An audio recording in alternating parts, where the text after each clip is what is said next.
La historia que estás a punto de escuchar no es la que comúnmente aparece en la historia chilena, que se oculta lo desconocido por el bien de nuestra tranquilidad. Tranquilidad de ustedes, porque para mí, claramente no. A mis 13 años, con mi madre llegábamos a nuestro nuevo hogar. Una ciudad lúgubre que al llegar la noche, la niebla se apoderaba de todo a simple vista. Ya instalados, la tercera noche recibimos la visita de Matthews, nuestro vecino de al lado, quien se presentó muy cortésmente entregándonos una canasta con comida. Mi madre, agradecida, se presentó congeniando con el joven, quien mencionó que ese mismo día cumplía 32 años. Ya después de unos minutos, mi madre cierra la puerta y comienza a revisar el contenido de la caja. Recuerdo que nos emocionamos porque vimos carne, pollo, papas y muchas cosas que hace mucho no podíamos comer por temas económicos. Entonces, esa misma noche, mi madre preparó una rica cena que disfrutamos como nunca. La mañana siguiente debía ir al colegio, pero tras un dolor intenso de estómago, mi madre optó por dejarme en cama, mientras que ella se fue a trabajar. Tras los intensos dolores, bajé a la cocina a buscar el remedio que mi madre me había dicho que estaba guardado en el velador grande, donde no había nada. Harto del dolor, decidí salir a comprar algo que me pudiese ayudar, encontrándome de frente con Matthews, quien venía de hacer unas compras. ¿Cómo estuvo la carne?, dijo mientras me sonreía amablemente. Sentí el olor, de seguro se comieron todo. Inmediatamente pensé que quizás el vecino le había puesto algo a la carne, sospechando de su encantadora sonrisa de persona buena. Sin embargo, solo me limité a sonreír, afirmando su pregunta mientras me sobaba el estómago por el dolor. Matthews me preguntó si estaba bien, acercándose a mi lado para socorrerme, ya que no podía moverme por el intenso dolor. Después de un par de minutos, Matthews había ido a su casa a buscar algo, remedios. Me entregó una pastilla acompañada de un vaso de agua cristalina bien helada, cuestionándome por la sospecha de antes. Una hora después, ya estaba mejor. Matthews estaba sentado en una de las sillas del comedor, mientras que yo salía del baño ya más aliviado. Él seguía sonriendo de manera amable, que cada vez que lo veía, comenzaba a ver algo muy raro, como si escondiera algo. Cuando el reloj marcaba las 20 horas, mi madre entraba a la casa cayendo del cansancio al sofá, dejando caer su mochila y cartera, además de quitarse los zapatos. Le pregunté por su día, respondiéndome que fue algo muy caótico. Como era su primer trabajo después de muchos años, había perdido toda la costumbre que alguna vez tuvo antes de conocer a mi padre. Incluso me sorprendí al ver que después de una corta conversación, mi madre se había quedado dormida. Mientras la recostaba en el sofá, noté que su celular vibró encendiéndose automáticamente la pantalla, donde vi un mensaje de Matthews. Al revisar de manera inoportuna, Matthews le había enviado una foto con más carne en una bandeja que chorreaba sangre, mientras que él sonreía amablemente. Confundido por el hecho, dejé el celular en su lugar para luego ir a la ventana, donde a través de un espacio que me daba la cortina, vi que Matthews estaba hablando con alguien en medio de la oscuridad. Me alejé rápidamente cuando Matthews volteó, asustándome por el hecho de que éste miró justamente hacia donde estaba yo, la ventana. Acechado por el pensamiento de culpa por creer que me había visto, me alejé en silencio sentándome a un lado de mi madre, rezando para que nada malo nos pasara. Ya más calmado, fui a la cama donde me quedé mirando el celular gastándome casi toda la batería, intentando dejar de pensar en eso. Cuando el reloj marcaba la medianoche, desperté de repente abrumado porque había soñado que una sombra estaba de pie en la puerta mirándome. Pensé en esa extraña figura amorfa que estaba hablando con Matthews, quien, como estaba con un teléfono en mano, gracias a los destellos de luz del propio aparato se lograba ver con más claridad lo que había detectado como una simple mancha negra. En mi mente hacía la imagen de un hombre alto, con la cara desfigurada, que después de meditarlo por varios minutos, mi mente me mostraba a un hombre que en vez de tener una cabeza humana, tenía cabeza de cerdo.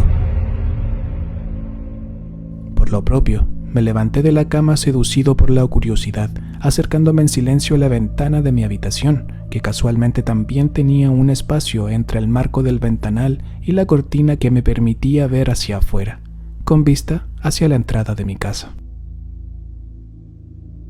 Un hombre estaba de pie frente a la reja, mirando fijamente hacia la puerta, mostrándose tras el reflejo de la luna, validando el pensamiento de antes.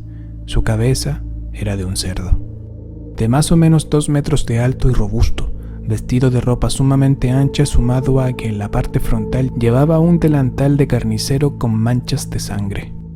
En su mano derecha un cuchillo grande y largo, mientras que en la otra sostenía un bate. Con la sangre helada me quedé mirando por bastante tiempo, centrándome en el pensamiento de que éste entraría. La idea lógica era llamar a la policía, pero eso significaba moverme, perdiendo la visual en la cual éste podía entrar y atacarnos.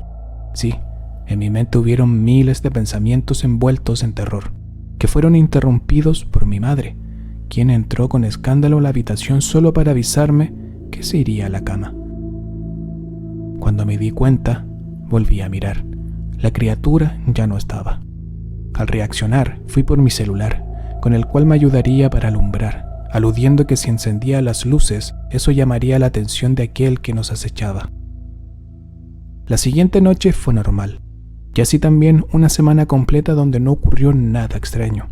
No obstante, no podía quitarme de la cabeza aquella imagen del hombre con cabeza de cerdo, que estaba allí. Evidentemente, estaba nervioso creyendo que en cualquier minuto lo volvería a ver.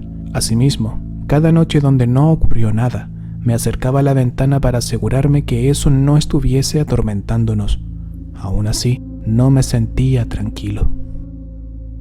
Por consiguiente, la noche del 24 de junio del 2007, desperté a medianoche al sentir un desgarrador grito que, al verse reflejado en mi sueño, al despertar provenía de la casa de Matthews. Al darme cuenta de que las luces de mi casa estaban apagadas, deduje que mi madre estaba dormida, mientras que yo me levanté muy rápidamente para acercarme a la ventana del primer piso y así observar. Allí me quedé, mirando por el espacio que había entre el marco del ventanal y la cortina blanca. Mi piel se ruborizó justamente después de ver al mismo hombre, alto y corpulento con cabeza de cerdo, entrando a la casa del vecino, el mismo que vino a darle la bienvenida a mi madre. Allí me di cuenta de un factor importante, que antes no tomé en cuenta. El grito que provenía de la casa de Matthews era de mujer, lo que me provocó ir a ver a mi madre, alejándome en silencio del ventanal para subir silenciosamente las escaleras para no llamar la atención del cabeza de cerdo. Cuando finalmente llegué, me topé con que la cama de mi madre estaba vacía y desordenada, como si alguien la hubiese zamarreado. Intenté hacer memoria cuestionándome cómo no me di cuenta, entendiendo que el grito no venía de al lado, sino que era de la misma pieza, que al despertar de golpe me confundí creyendo que era desde la casa de Matthews. Mi primera reacción ante un suceso irreverente poco usual fue ir por mi teléfono, el cual por alguna razón estaba descargado. Acelerado y preocupado, rezándole a Dios para que mi madre estuviese bien, lo conecté al cargador, donde tuve que esperar 8 minutos, que en ese momento era una eternidad. Cuando finalmente encendió, mi segunda reacción fue marcarle a su teléfono, el cual cayó de mis manos impactando en seco contra el piso, porque el característico sonido que ella le había puesto comenzó a sonar en casa de Matthews. Por inercia, bajé rápidamente sin importar el ruido que hacía. Lo único que pensaba era que mi madre estaba en peligro y mi deber era ayudarla. Al pasar por la mesa, que estaba a un lado de la puerta principal, alcancé a tomar un cuchillo panero con el que me defendería ante cualquier ataque proveniente de la casa de mi vecino. Primeramente, de una patada abrí la reja del antejardín, la cual impactó en seco con la manguera de agua, quedando estancada. Posteriormente, la puerta principal estaba frente a mí, cerrada bajo la oscuridad de la noche. Ya listo para darle otra patada, noté que ésta se movió levemente. La puerta estaba abierta. Al entrar, frente a mis ojos había un hombre sentado en la mesa, dándome la espalda. Un hombre robusto que movía sus orejas de cerdo. Este hombre se levanta de manera cautelosa, girando de manera inofensiva, mostrando su verdadero rostro. Un hombre corpulento, con cabeza de cerdo, mientras que lo demás era humano. Bajo la luz de las velas postradas en la mesa, dejaba ver sus dientes, que eran saboreados por su lengua. En la mesa hacía un plato con sangre, que fue lo primero que pensé, debido al oscuro color rojo. Del otro lado de la mesa, desde la penumbra, aparece Matthews, quien también estaba de espaldas, girándose para trasladar una bandeja cubierta que dejó sobre la mesa. Matthews actuaba como un verdadero garzón, incluso estaba vestido como uno, dejando caer delicadamente un pañuelo en su antebrazo derecho, mientras que con su mano izquierda levantaba la cubierta de la bandeja. ¿Gustas comer con nosotros? De su rostro brotó nuevamente la misma sonrisa de hombre amable, entrecerrando los ojos mostrándome el contenido de la bandeja que, para mi sorpresa, era la cabeza de mi madre.